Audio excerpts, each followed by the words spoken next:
my mom said at brunch. "We're just trying to be nice, including you. Don't think you matter." My uncle laughed. My dad said nothing. I took one sip of coffee, nodded, and left quietly.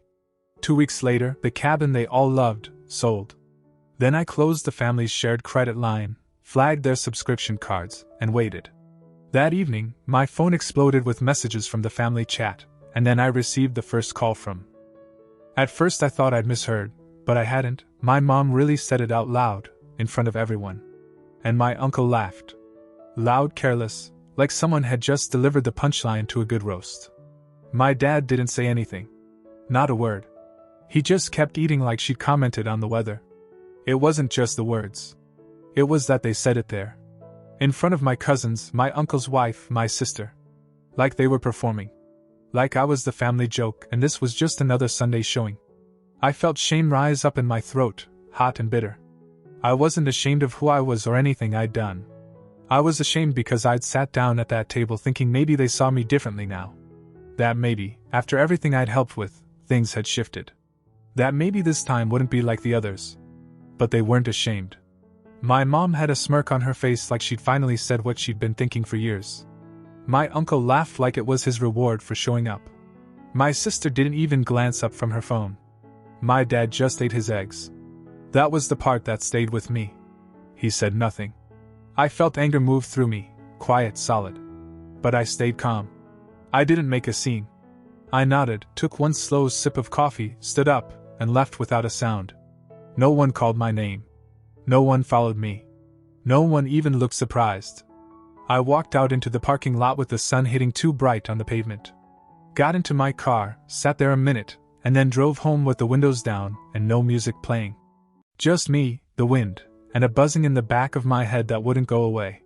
By the time I pulled into my driveway, I had already made the decision. No revenge. No yelling. Just removal. Quiet, clean, and complete. The cabin was the first target.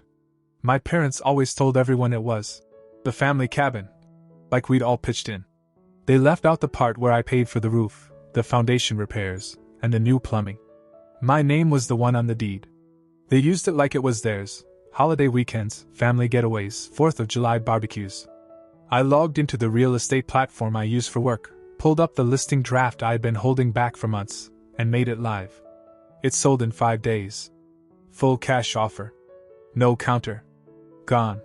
Next, I pulled up the shared credit line I'd opened for my parents when they wanted a new washer-dryer set and didn't have the cash.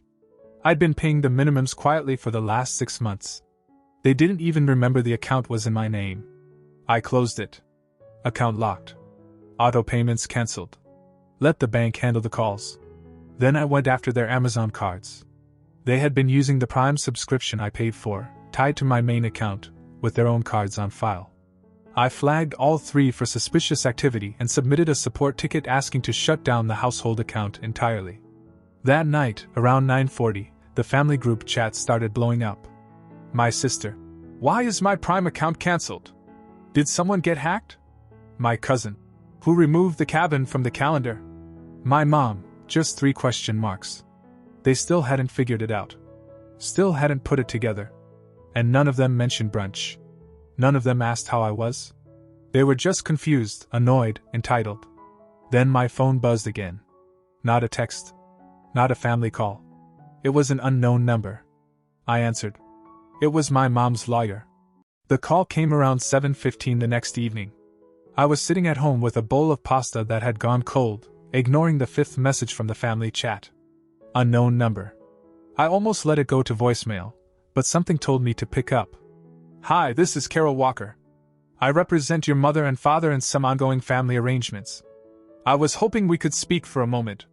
Her voice was calm, professional, rehearsed. I didn't say anything, just waited. She continued. "Your father has asked to recover the vehicle you gifted him 2 years ago. He intends to transfer the title to a colleague of mine. I understand it was a gift, but he's requesting the car be returned immediately." For a few seconds, I just stared out the window.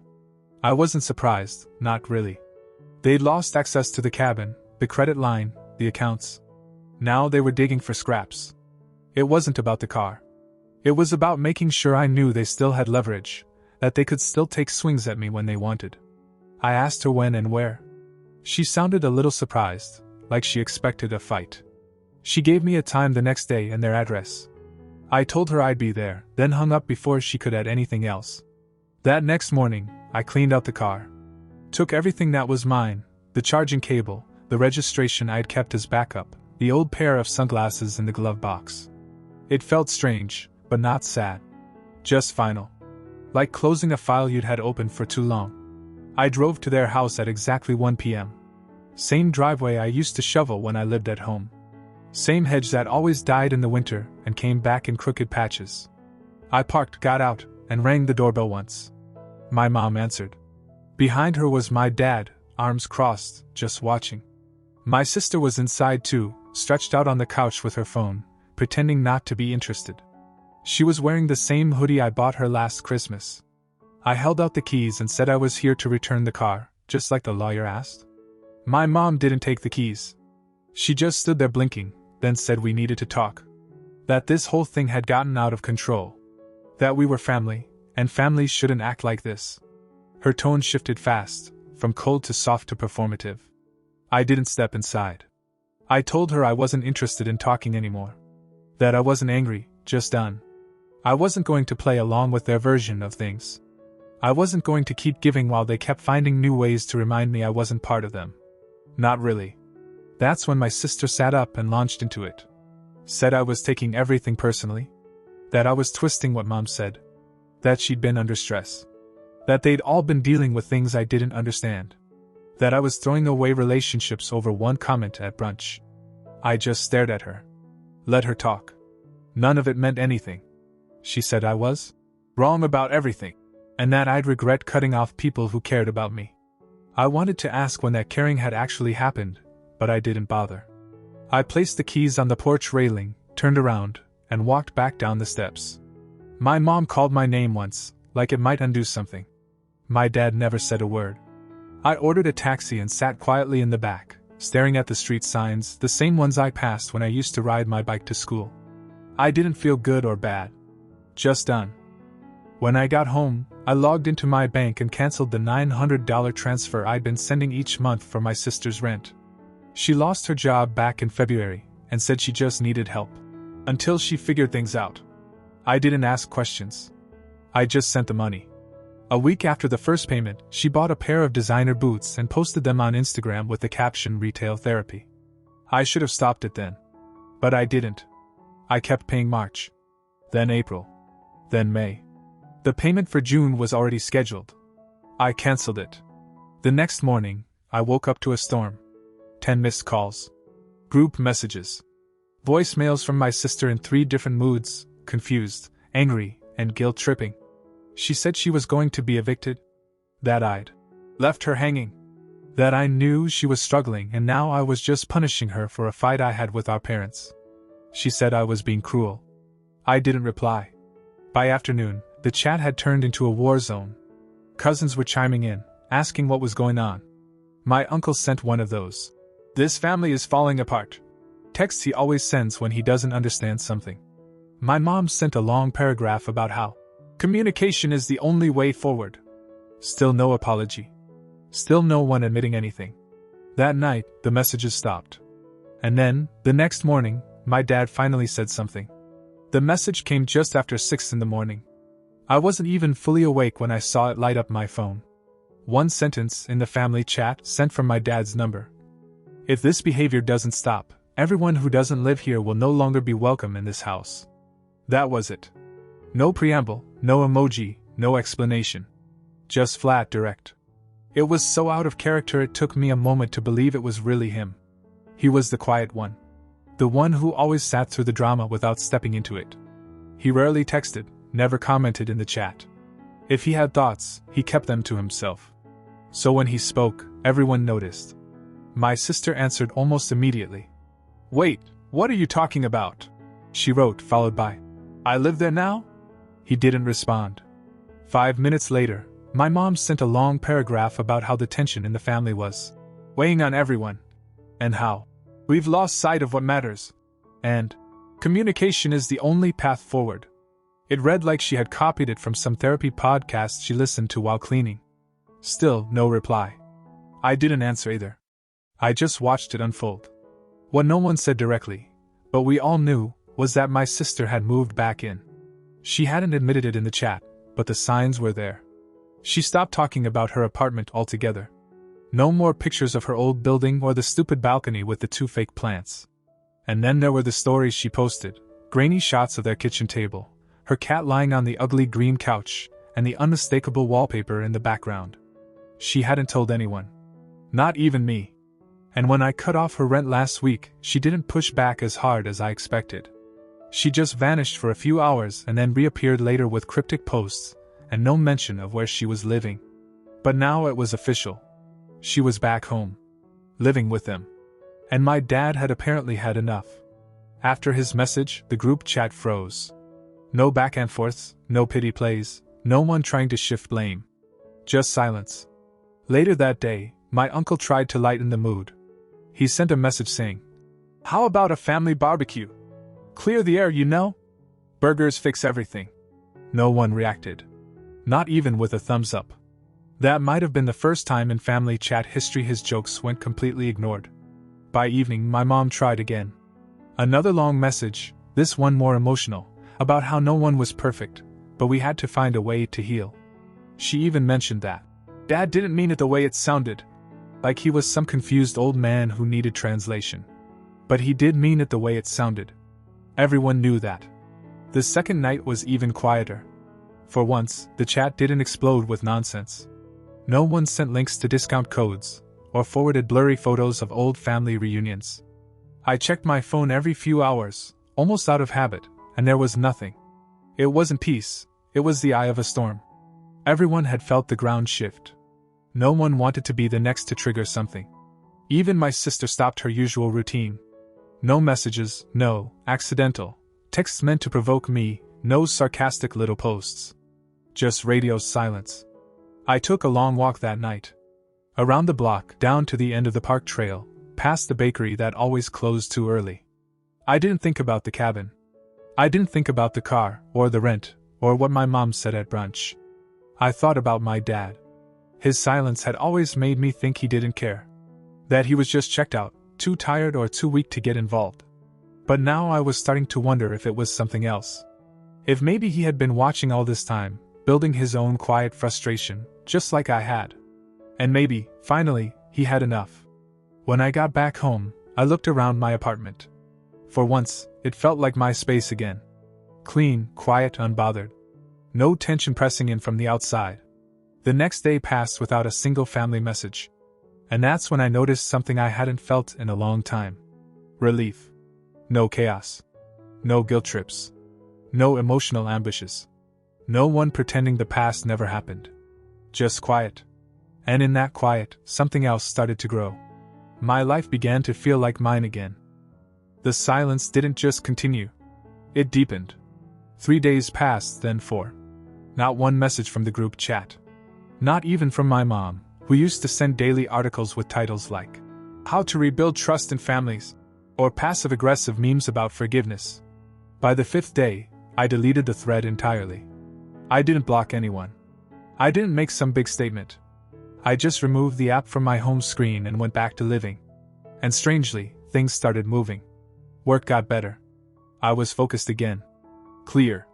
For the first time in months, I wasn't carrying invisible weight into every meeting. I got through full days without the buzz of a text throwing me off. My mind, which had spent so much time scanning for the next hit, just quieted. I started cooking again. I went back to the gym. I rented a car for a weekend road trip just because I wanted to drive without remembering who used to sit in the passenger seat. No expectations. No obligations. Just me. Then on the 6th day, I got a call from my sister. I let it ring out. She left a voicemail. Her voice was strained but controlled. She said she needed to talk. That things had gotten out of hand. That Dad had shaken everyone up with his message, and now Mom was on edge, walking on eggshells around the house. She said she was trying to fix it, but she needed my help. Then she said it. "I know you canceled the rent, but if you could just cover July, just this one last time, I promise I'll figure it out. I didn't call back. That night, she sent a text. You seriously just gonna leave me screwed? Over what? A comment at brunch. Grow up. I didn't reply to that either. The next morning, the explosion started. A cousin messaged me privately asking what happened and why everyone was acting like someone died. My uncle sent a new voice note saying I was being cold and immature. My mom wrote a paragraph that I didn't bother reading. I caught the preview in my notifications. It started with, "You're not the only one who's ever felt hurt." But the one that stuck came from my sister later that night. She wrote, "They're talking about making me leave. Dad won't even speak to me. Are you seriously okay watching that happen?" It was desperate, but not apologetic. There was no acknowledgement of anything she'd done. No recognition of what I'd been through. Just expectation. Still thinking I'd come through. That I always would. I didn't answer. 2 days later, I got a notification from one of the old family group threads I hadn't muted yet. Just one message. From my dad. "I told you all to stop. If you keep pushing, you won't have this house." No one replied after that. Not even her. After my dad's second message, the family group went dead silent again, longer this time. 3 full days. Not a word. It was the kind of silence that doesn't feel peaceful, just loaded. Like everyone was holding their breath, waiting to see who break first. On the 4th day, I was standing in line at the pharmacy when I got a text from a number I didn't recognize. It was just a link to a Facebook post. No message. Just a link. I tapped it. It was my sister. A long, public post about toxic families and how some people pretend to help just so they can control you later. She didn't use my name, but it was obvious who she meant. She wrote about a certain sibling who had financially abandoned her and turned the whole family against her for no reason. Comments poured in. Her friends chimed in with things like, "You deserve better," and "Cut them off for good." I didn't comment. I didn't message her. But I screenshotted it. That same night I got a text from my mom. "We need to talk. It's important." I ignored it. The next morning, everything cracked. Around 9:30 a.m., my cousin Ben called me directly. I almost didn't answer, but he was one of the few who hadn't picked sides yet. "Hey man," he said. "Have you talked to anyone today?" "No. Your sister's not living there anymore." I paused. "What do you mean?" "She showed up at my place last night.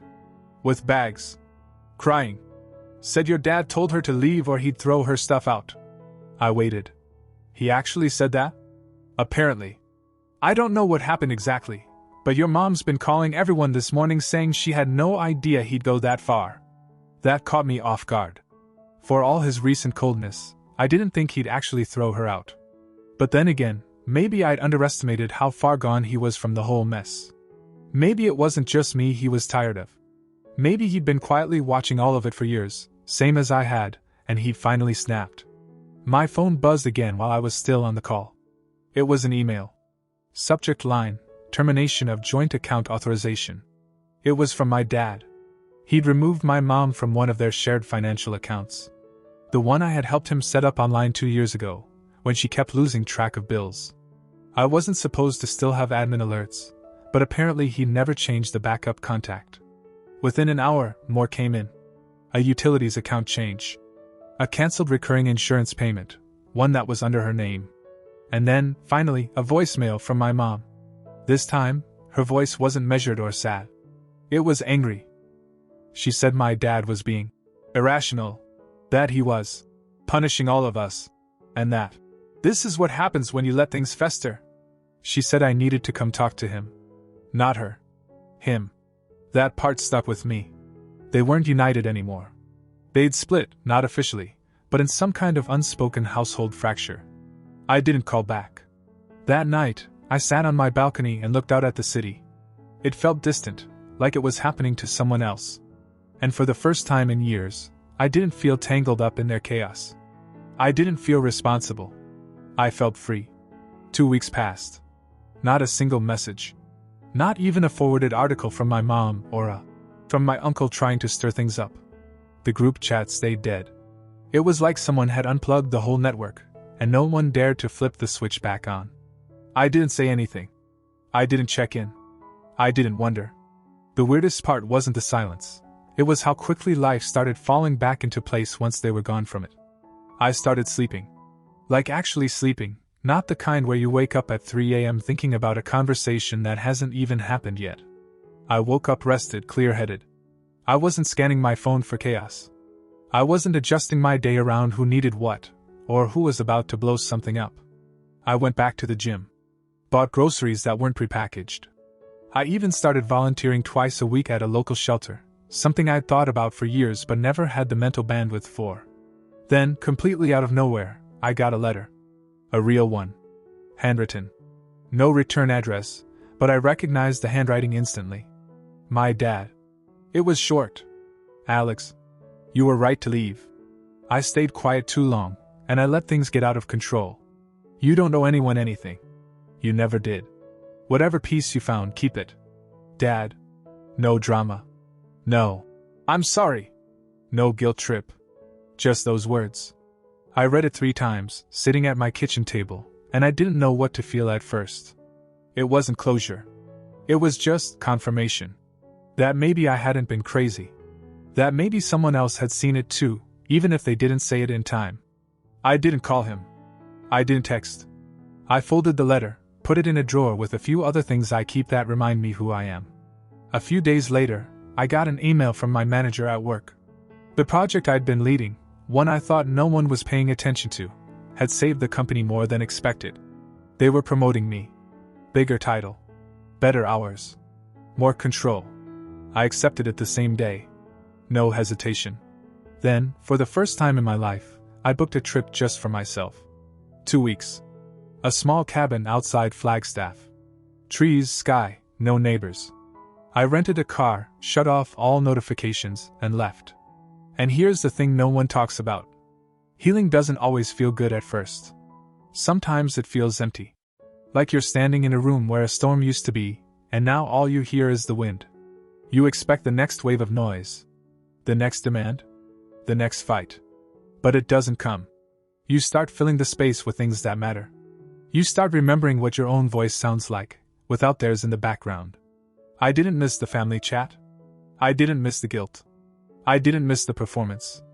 On my last night in the cabin, I sat out under the stars with a blanket and a beer, and I thought about everything that had happened: the brunch, the car, the credit line, the voicemail, the post, the eviction, all of it. And for the first time, I didn't feel angry. I just felt done. Not in the dramatic way. Not in the way people say when they're still waiting for someone to chase after them. I was actually, truly done. They still exist. They still talk. I'm sure there's still gossip about me. Maybe they even think I'll come back someday. But I won't. Because sometimes walking away isn't a reaction. It's a decision. A slow, careful one. One you make with a clear head and a steady hand. And once you've made it, you don't go back. The update. It's been 2 weeks since I got back from the cabin. I unpacked everything the night I got home and didn't tell a soul where I'd been. Not one message to anyone in the family. Not even out of curiosity. Nothing has changed on their end. Still silence from the group chat. No random check-ins. No updates.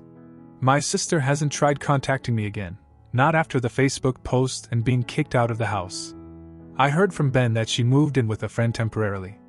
Apparently, she's been telling people she's taking time to focus on herself, which sounds like her usual way of avoiding responsibility. As for my parents, I haven't heard a word from either of them since my dad's letter. No calls. No guilt. Nothing. And weirdly, I think that's how he meant it to be.